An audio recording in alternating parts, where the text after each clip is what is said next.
অতিথি সেবায় নিরত মার্থা, ঐশবাণী শ্রবণে নিরত মারিয়া। যিশু ও তার শিষ্যেরা এগিয়ে চলেছেন। এই সময় যিশু একদিন একটি গ্রামে এসে পৌঁছলেন। সেখানে মার্থা নামে এক নারী নিজের বাড়িতে তাকে অভ্যর্থনা জানালেন।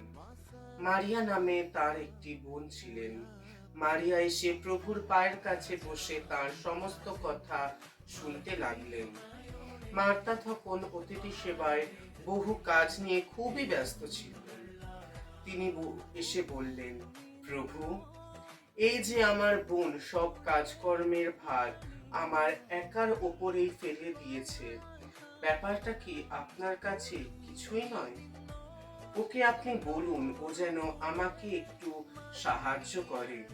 কিন্তু প্রভু তাকে উত্তর দিলেন, মার্থা, মার্থা, তুমি তো অনেক কিছু নিয়েই চিন্তিত ও বিচলিত, কিন্তু দরকার শুধু একটি জিনিসেরই।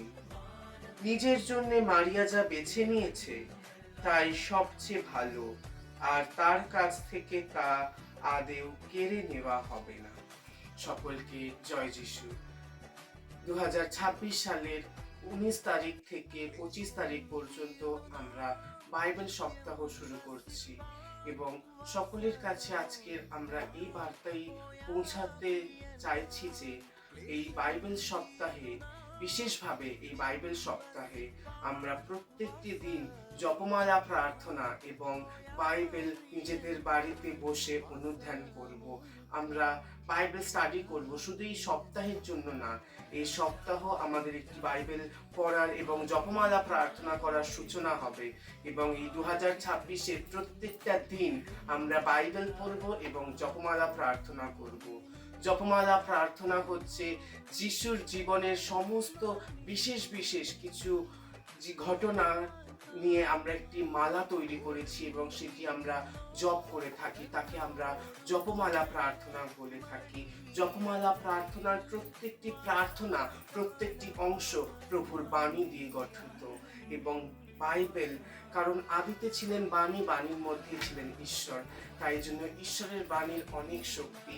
ঈশ্বরের বাণীতেই আমরা সুস্থতা পাই, ঈশ্বরের বাণীতেই আমরা সমস্ত বন্ধন থেকে মুক্তি পাই, কারণ ঈশ্বরের বাণী একটি হাতুড়ির মতো। তাই আসুন সকলে আমরা এই বাইবেল উইকে আমরা বাইবেল পড়ি, রোজরি করি এবং এই বাইবেল উইক দিয়ে আমরা শুরু করি আমাদের সারা বছরের একটা পবিত্র আধ্যাত্মিক জীবনের সূচনা, যেটার মধ্যে আমরা জপমালা প্রার্থনা করব, যার মধ্যে আমরা বাইবেল পাঠ করব এবং এইভাবে শয়তানের কবল থেকে আমরা নিজেদের এবং আমাদের পরিবারকে, আমাদের মণ্ডলীকে আমরা শয়তানের কবল থেকে বাঁচাবো। এবং এই সময় বিশেষভাবে আমরা জপমালা প্রার্থনার মধ্যে দিয়ে আমাদের অবশ্যই আমরা আমাদের নিজেদের ব্যক্তিগত প্রার্থনা মা মারিয়ার মধ্যস্থতা যিশুর কাছে পাঠাবো, কিন্তু আমরা তার সঙ্গে সঙ্গে বিশ্বের শান্তির জন্য প্রার্থনা করব।